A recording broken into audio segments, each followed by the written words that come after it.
dari berbagai fakta yang ada dari film dokumenter tersebut, akhirnya masyarakat Indonesia juga bertanya-tanya, apakah benar Jessica Wongso benar-benar pelaku dari pembunuhan Mirna Salihin tersebut.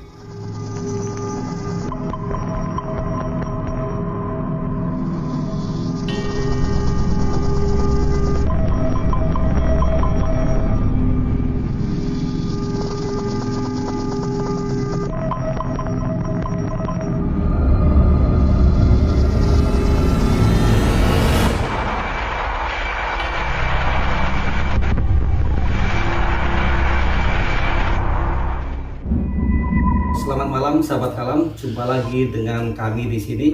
Biasa ya, di channel tercinta kami ini ya, yaitu channel Kosong Malam. Pada episode kali ini, kami akan membahas sebuah kasus yang sudah lama mungkin masyarakat Indonesia sudah melupakan. Tetapi gara-gara ada plafon berbayar yang menayangkan sebuah film dokumenter yang berjudul Ice Cold Coffee Murder and Jessica Wongso. Jadi di sini kira-kira sobat tahu kan? Kira-kira kasus apa?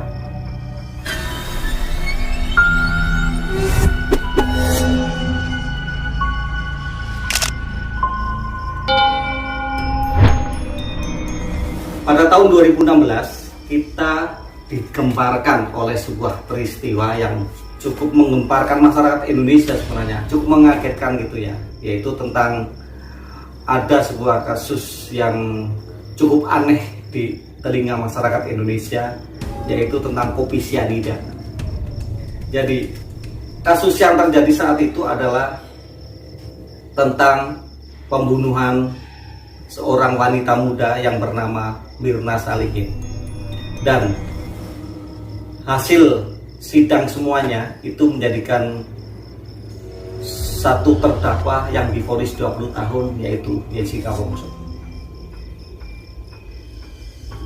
Pada tahun 2016 kita digemparkan oleh sebuah peristiwa yang cukup mengagetkan masyarakat Indonesia, yaitu tentang terbunuhnya seorang wanita muda yang bernama Mirna Salihin. Sedangkan disinyalir Mirna Salihin meninggal karena kopi yang dicampur dengan zat sianida. Mungkin sebagian besar masyarakat Indonesia belum tahu sianida itu apa. Mereka masih bertanya-tanya. Dan juga dari situ juga banyak juga masyarakat Indonesia yang baru mendengar ada kopi Vietnam. Saat itu kasus ini begitu menarik perhatian hampir seluruh masyarakat Indonesia karena begitu penasaran kira-kira siapa pembunuhnya. Dalam suatu persidangan yang berlangsung lama dan juga menghadirkan beberapa saksi ahli, akhirnya kasus ini menghasilkan satu orang terdakwa yang divonis 20 tahun, yaitu Jessica Wongso. Kenapa Jessica Wongso menjadi terdakwa dan tersangka saat itu? Karena Jessica Wongso adalah orang yang paling memungkinkan disangkakan sebagai pembunuh Mirna Salihin. Jadi peristiwanya saat itu terjadi di sebuah kafe Oliver, tepatnya di daerah Jakarta Pusat. 3 orang sahabat, masing-masing Jessica Wongso, Mirna Salihin, dan seorang teman lagi yang bernama Hani, rencananya mau bertemu karena sudah lama mereka tidak ketemu. Kejanggalan-kejanggalan yang dianggap oleh pengadilan dan pihak polisian karena Jessica Wongso sudah datang terlebih dahulu ke kafe tersebut dan memesan minuman buat Mirna Salihin. Berdasarkan CCTV yang ada, cukup mencurigakan. Saat dia memesan minuman, pandangan mata dia kelihatan beberapa kali melemparkan pandangan ke kursi yang akan dia dudukin, kemudian beberapa kali lihat ke kamera CCTV. Dari berbagai hasil CCTV yang ada di kafe tersebut, itulah yang menjadikan Jessica Wongso menjadi satu-satunya tersangka.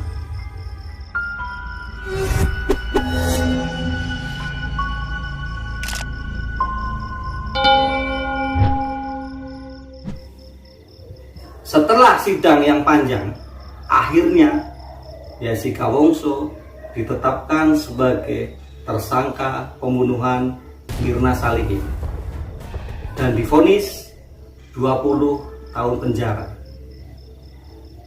Nah, sejak ada film dokumenter yang mengulas lagi tentang misteri kasus pembunuhan Mirna Salihin, maka seolah-olah masyarakat Indonesia diingatkan kembali akan kasus yang sudah terjadi sekitar 7 tahun yang lalu. Dari berbagai fakta yang ada dari film dokumenter tersebut, akhirnya masyarakat Indonesia juga bertanya-tanya, apakah benar Jessica Wongso benar-benar pelaku dari pembunuhan Mirna Salihin tersebut? Dari berbagai data yang ada, sebenarnya dianggap banyak kejanggalan-kejanggalan bahwa Mirna sebenarnya tidak meninggal karena sianida. Beberapa pihak menganggap bahwa dalam kasus persidangan Jessica Wongso ini terjadi beberapa kejanggalan. Dari data tersebut, diantaranya adalah dari Dr. Jaya Surya Atmaja.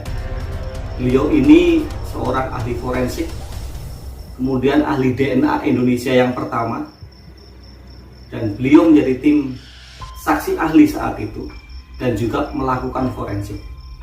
Beliau mengatakan bahwa ada kejanggalan-kejanggalan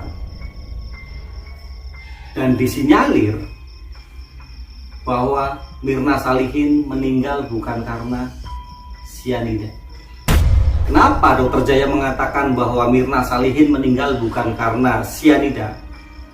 Karena beberapa ciri-ciri tentang kematian yang disebabkan oleh sianida tidak ada dalam tubuh Mirna Salihin.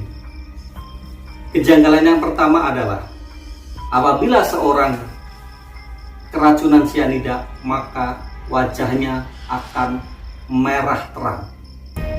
Tetapi dalam kenyataannya Mirna Salihin wajahnya berwarna biru. Kejanggalan selanjutnya adalah keracunan sianida itu tubuhnya akan tercium jelas tentang bau sianida tersebut. Tetapi dalam tubuh Mirna tidak tercium bau sianida sama sekali. Kejanggalan yang ketiga, bahwa sianida itu akan sangat mudah menyebar ke organ-organ tubuh manusia. Dengan cepat akan menyebar, tetapi dalam tubuh korban, dari darah, hati, dan urin itu negatif zat sianida. Dan zat sianida itu hanya ditemukan di lambungnya.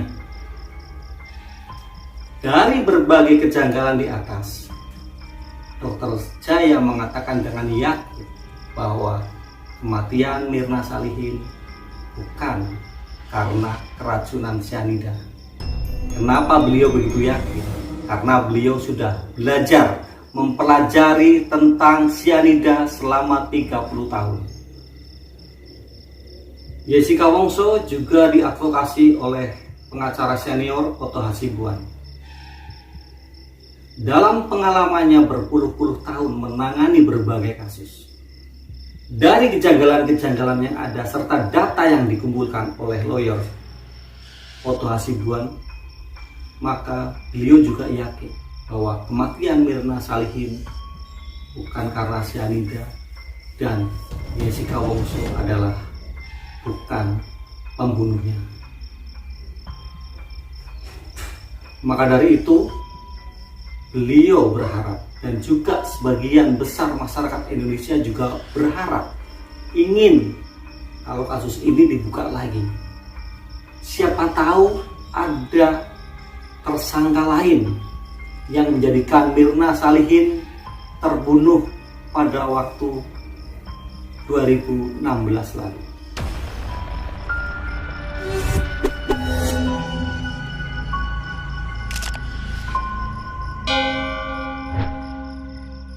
Apakah pembunuhan Mirna Salihin 7 tahun lalu itu akan terbuka, akan semakin terang,